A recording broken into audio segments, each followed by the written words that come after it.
Hello friends, नसीब story में आप लोगों का स्वागत है। पिछले पार्ट में आप लोगों ने सुना कि नेहा पे रश्मि गुस्सा करने लगती है कि तुमने सृष्टि के सामने क्यों कुछ कहा, तुम्हें नहीं कहना चाहिए था, वो उसकी बहन है, जाके वो उसने अगर उसको बता दिया तो कितनी प्रॉब्लम हो सकती है वगैरह वगैरह। उससे जितना डांट सकती थी वो डांटती है और नेहा को घर से बाहर निकाल देती है। कहती है तुम जाओ, तुम्हें ना बुला के मैंने गलती की है, तुम्हें ना मुझे बुलाना ही नहीं चाहिए था।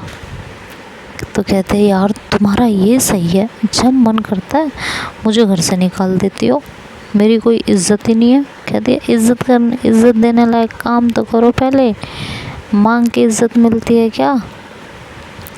तो कहती है हाँ मतलब मैंने इज्जत देने लायक कोई काम ही नहीं किया। कहती है बिल्कुल नहीं किया है, बताओ। जब मैंने तुमसे कहा था कि जाओ उनके सामने बोल दो, बोला था मैंने तुम्हें? नहीं ना, क्यों बोला? कहती है यार तू समझती क्यों नहीं है, उसे पता रहेगा तो तेरी हेल्प कर सकती है ना। तो कहती है नहीं चाहिए मुझे किसी की हेल्प। कहती है हाँ नहीं चाहिए मुझे किसी की हेल्प, तेरे से तो बड़े अपने आप तेरे काम होने लगे, नहीं चाहिए मुझे तेरी हेल्प। बड़ी है नौटंकी। मैंने बता दिया, मैंने अच्छा किया, अब देखना सृष्टि तुझे कुछ कराएगी, तुझे जैसे खुद कुछ कहने की ज़रूरत ही नहीं पड़ेगी। कहती अगर कुछ उल्टा हुआ ना बेटा तो तू समझ ले कि तेरी क्या हालत करूँगी। कहती हाँ ठीक है, जो करना होगा कर लियो, मैं भी देखती हूँ तू मेरी क्या हालत करती है। डरा रही है मेरे को। कहती नहीं बता रही हूँ मैं तेरे को। कहती अम्मा यार तुझे मैं क्या कहूँ। तो कहती मुझे कुछ मत कह तू बस इंतज़ार कर और दुआ कर, मेरे घर में कोई कांड नहीं होना चाहिए। अगर इस बार मेरे घर में कोई कांड हुआ ना तो मैंने तेरा खून पी जाना है, ये याद रखना। कहती है धमकी कि हाँ तू धमकी ही समझ ले, तेरे लिए धमकी ही सही।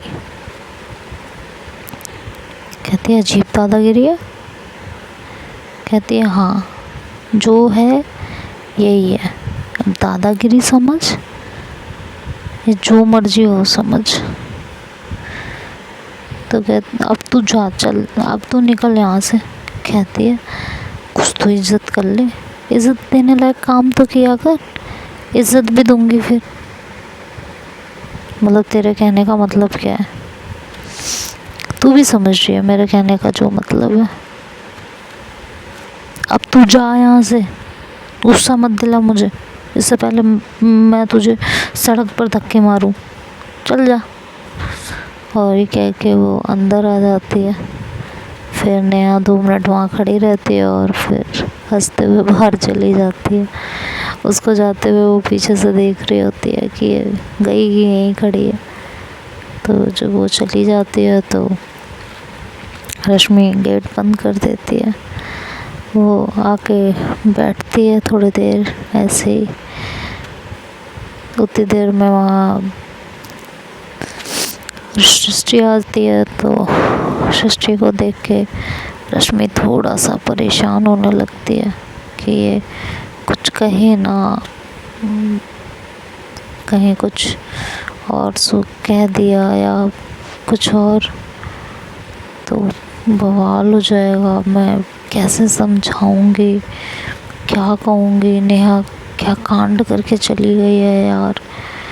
लड़की ना मुझे मरवा के ही दम लेगी किसी दिन, ये कन्फर्म है। तो उसके दिमाग में यही सारी चीज़ें चल रही होती हैं। तो सृष्टि आके उसके पास बैठती है और कहती है भाभी डोंट वरी, आप जिस टाइप की ननद मुझे समझ रही हो मैं उस टाइप की बिल्कुल नहीं हूँ। तो सृष्टि बड़ी गौर से उसकी तरफ देखती है और कहती है कि मतलब रश्मि सृष्टि की तरफ बड़े ध्यान से देखते और कहती है कि मतलब क्या कहना चाहती हो आप। कहती है मैं जो कहना चाहती हूँ वो आप अच्छे से समझ रही हो। अगर आप कोई बात भैया को नहीं बताना चाहती हो तो मेरे पास से कहीं नहीं जाएगी। ये मेरा आपसे वादा है। आई एम सॉरी बट मैंने आप दोनों की बातें सुन ली थी। जानती हूँ कि ये करना सही नहीं है, बट आपको मैं दिन भर कामों में उलझा हुआ, मायूस, कुछ सोचती हुई देखती रहती हूँ, तो मेरे दिमाग में बहुत सारी चीज़ें चलती हैं कि भाभी, मतलब मैं कल से आपको देख रही हूँ, कल से अभी तक में आपको मैंने बहुत ही कम बोलते हुए, तोल मोल के बोलते हुए देखा है। इसलिए मुझे ऐसा लगता है जैसे कोई बात है जो आपको बॉदर करती है। हो सकता है मैं गलत हो सकती हूँ, शायद मैं ज़्यादा सोच रही हूँ, ये भी हो सकता है, बट जो मुझे लगा वो मैंने आपको बोल दिया। कोई भी बात है भाभी, आप मुझसे बेझिझक बिना किसी टेंशन के कह सकते हो। कोई बात आपको परेशान कर रही है, आपको किसी से शेयर करनी है, तो आप मुझसे शेयर कर सकते हो। तो रश्मि कोई जवाब नहीं देती। सृष्टि कहती है, समझ सकते हो कि किसी पे इतनी जल्दी भरोसा करना आसान नहीं होता, बहुत अच्छे से जानती हूँ इस बात को। ठीक है, आप अपना टाइम लीजिए, मैं जा रही हूँ। अब मेरी स्टडी है तो मैं स्टडी करने जा रही हूँ। ये कह के रश्मि सृष्टि वहाँ से चली जाती है और रश्मि सृष्टि को जाते हुए देखती रहती है और मन ही मन कहती है, सब ऐसे ही होता है। पहले सब अच्छी अच्छी बातें करते हैं, अपने जाल में फंसाते हैं, और उसके बाद वक्त आने पर पेट में छुरा। किसी पे भरोसा नहीं करना मुझे, सब एक जैसे होते हैं, कोई किसी से कम नहीं होता।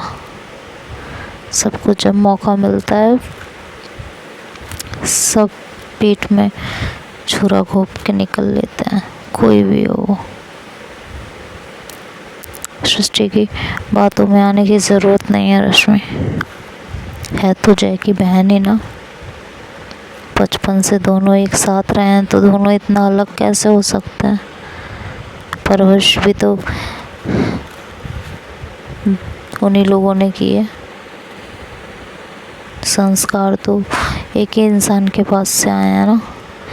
जब वो ट्रस्टवर्थी नहीं है, वो किसी का नहीं हो सकता जिसके साथ मैंने ज़िंदगी के इतने साल गुजार दिए, तो ये कैसे हो सकती है। बिल्कुल नहीं हो सकती, और मुझे इससे बच के रहना पड़ेगा, बहुत ज़्यादा बच के रहना पड़ेगा।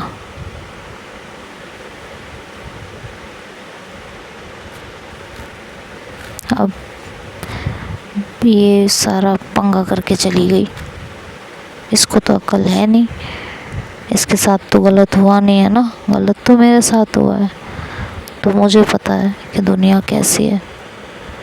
नेहा को क्या पता, वो तो इसके सामने सब कुछ बक गई, बेवकूफ़ कहीं की। मन तो कर रहा है ना उसकी जान ही ले लूँ, गला ही दबा दूँ उसका।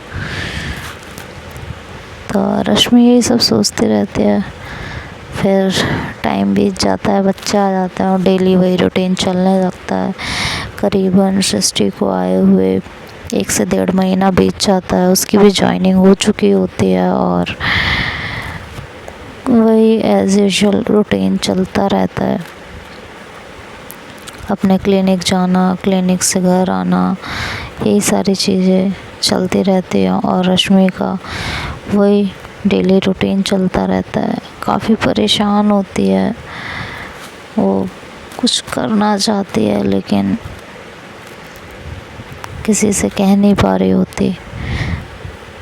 इस बीच सृष्टि जो है रश्मि को बहुत ज़्यादा एब्जॉर्ब कर चुकी होती है। वो बार बार रश्मि से ये कहती है कि आपको कोई भी बात करनी है तो आप बेझिझक मुझसे कर सकते हैं। हर बार वो इस बात को उसे विश्वास दिलाती है। रश्मि और सृष्टि के बीच थोड़ी थोड़ी बॉन्डिंग भी होने ही लगी थी। नेहा बीच बीच आती है, उससे मिलती है, उसे समझाने की कोशिश करती है, बट इंसान जब तक खुद ना चाहे कोई कुछ कर नहीं सकता उसके लिए। शायद अगर हम खुद ही ना चाहें तो फिर भगवान भी कुछ नहीं कर सकता हमारे लिए। तो यही हाल इस समय सृष्टि का था कि रश्मि का था कि उसे ना कुछ कहना था ना कुछ करना था।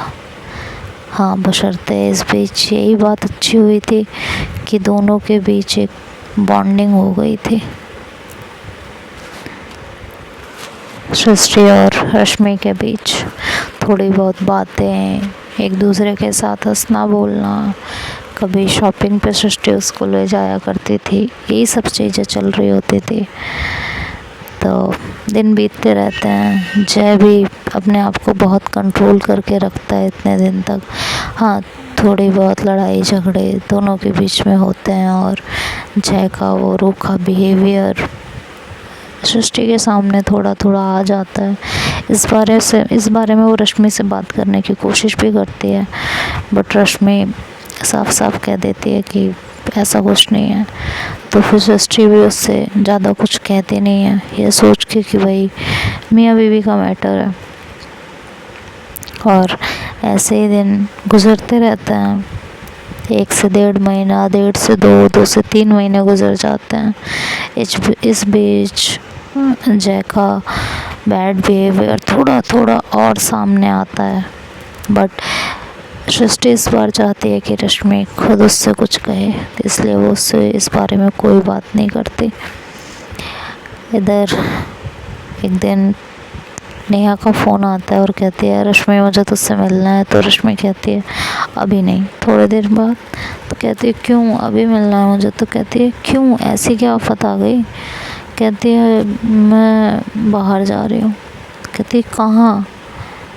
मुझे छोड़ के कहाँ जा रही है रे तू? तो कहती है कि मुझे एक कंपनी से ऑफ़र आया है, तो मुझे जॉइनिंग करना है, तो मुझे जाना पड़ेगा। Are you kidding with me? नहीं यार, बट ट्राई टू अंडरस्टैंड कि मुझे जाना पड़ेगा। क्या समझूं? क्या समझाने की कोशिश कर रही है? कहती है एक बार मुझसे मिल लेना, फिर बात करते हैं। कहती है जब तुझे मुझे छोड़ के जाना ही है तो मैं मिलूँ क्या तुझसे? फिर मुझे नहीं मिलना। तो कहती है एक बार मिल ले बस प्लीज़। कहती है नहीं मिलना नहीं मिलना नहीं मिलना। तभी सृष्टि वहाँ आती है, कहती है भाभी किससे कह रही हो आप नहीं मिलना नहीं मिलना? तो कहती है ये नेहा है ना, ये नेहा से भी सृष्टि की एक अच्छी बॉन्डिंग हो जाती है, क्योंकि सृष्टि रश्मि को लेके कंसर्न रहती है और वो देखती है कि नेहा उसकी काफ़ी अच्छी फ्रेंड है, उसकी सारी बातें सुनती है, तो वो नेहा के टच में भी रहती है, जिससे वो इसके और उसके बारे में ज़्यादा से ज़्यादा इन्फॉर्मेशन कलेक्ट कर सके जय और रश्मि के बारे में। लेकिन रश्मि ने स्ट्रिक्टली नेहा को मना किया होता है कि मेरे कहे बिना तू सृष्टि को कुछ नहीं बताएगी।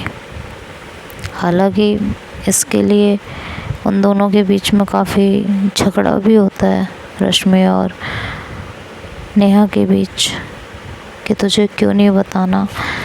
तो कहती है बस ऐसे ही मुझे सृष्टि पे पूरी तरह अभी भी यकीन नहीं है। तो कहती है यार इतना टाइम हो गया है और तू अभी तक उस पर यकीन नहीं कर पा रही। कहती है हाँ नहीं कर पा रही,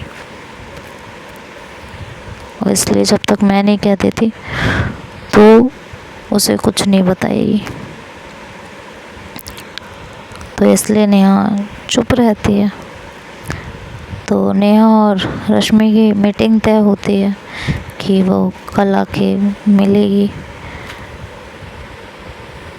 रश्मि तय करा देती है, सॉरी सृष्टि तय करा देती है, नाम में बड़ा कंफ्यूजन है। तो सृष्टि को देखती है रश्मि, कहती है मैंने आपको मना किया था ना कि आप मत कराइएगा, फिर भी हाँ आप क्यों नहीं सुनते हो कोई भी मेरी बात। कहती है भाभी मानने वाली बात तो करो, तब तो मानी जाए आपकी बात।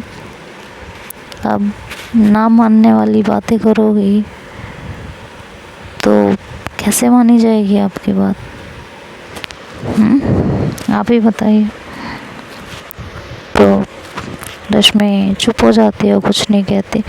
कहती है वो आपसे मिलना चाहती है, आपसे बातें करना चाहती है, तो आपको प्रॉब्लम क्या है इसमें? मुझे यही नहीं समझ में आ रहा कि आप मना ही क्यों कर रही हैं। कहते 4 या 9 मिनट से मुझे छोड़ के। कहती है भाभी तो ज़रूरी होगा ना, इसीलिए जा रही है, नहीं तो क्यों जाती। एक बार जब तक मिलोगी नहीं, बात नहीं करोगे, तब तक कैसे समझ में आएगा कि वो क्यों जाना चाहती है। तो रश्मि कहती है हाँ ठीक है, जानती हूँ तुम भी उसी का साथ दोगी, उसी के फेवर में बात करोगी, इसलिए आपसे भी कुछ कहना बेकार ही है। ये कह के रश्मि वहाँ से झटके में चली जाती है। सृष्टि उसे जाते हुए देखती है तो वो मुस्कुरा पड़ती है। कहती है बेवजह का गुस्सा। ऐसे अच्छी लगती हैं जब इस तरह गुस्सा करती हैं। शाम हो जाती है और इस बीच जय भी आ जाता है, बैठता है वहाँ और देखता है कि सृष्टि और वो दोनों बातें कर रही होती हैं। रश्मि का जय की तरफ ध्यान भी नहीं जाता, तो जय आवाज़ देता है कि रश्मि। तो रश्मि जय की तरफ देखती है, कहती है हाँ आई। ये कह के वो उठ जाती है और उसके लिए पानी लेने चली जाती है। तो पानी लाके उसे रूम में देती है तो जय उसका हाथ बहुत टाइटली पकड़ता है और कहता है मैं घर में आया तुम्हें दिखाई नहीं दिया कि मुझे आवाज़ दे के तुम्हें बुलाना पड़ा, पानी के लिए कहना पड़ा। तो रश्मि कहती है हाथ छोड़िए मेरा। कहता है कि तुम अपने काम भूल रही हो, हर वक्त क्या सृष्टि के साथ लगी रहती हो, क्या करती रहती हो उसके साथ तुम। कहती है क्या मतलब है क्या करती रहती हो, गेस्ट है ना वो इस घर की। तो कहता है गेस्ट नहीं है वो, फैमिली मेम्बर है, तो जैसे फैमिली मेम्बर को ट्रीट किया जाता है वैसे ही ट्रीट करो। कहती है वैसे ही ट्रीट कर रही हूँ मैं। कहता है लग तो नहीं रहा, लग तो ऐसा रहा है जैसे मैं नहीं वो तुम्हारा पति हो, 24 आवर्स उसी के आगे पीछे घूमती रहती हो तुम। ये ना सुधार लो, इसी में तुम्हारी भलाई है। कहती अच्छा मेरी सारी भलाइयाँ सिर्फ आप ही को पता है क्या, मुझे कुछ नहीं पता। जब से शादी हुई है तब से लेके आज तक मेरी सारी भलाई की जिम्मेदारी सिर्फ आप ही ने ले रखी है। रश्मि को इस तरह से जवाब देते हुए पहली बार जय ने सुना होता है, तो थोड़ा शॉक्ड होता है और रश्मि को सुन रहा होता है। तो देखते हैं आगे क्या होगा। कई सालों में पहली बार रश्मि ने मुंह खोला था ये किसका असर था और ये असर कैसे हुआ, ये सब नेक्स्ट पार्ट में सुनेंगे। तब तक के लिए bye bye, take care. Thanks for watching, like and comment.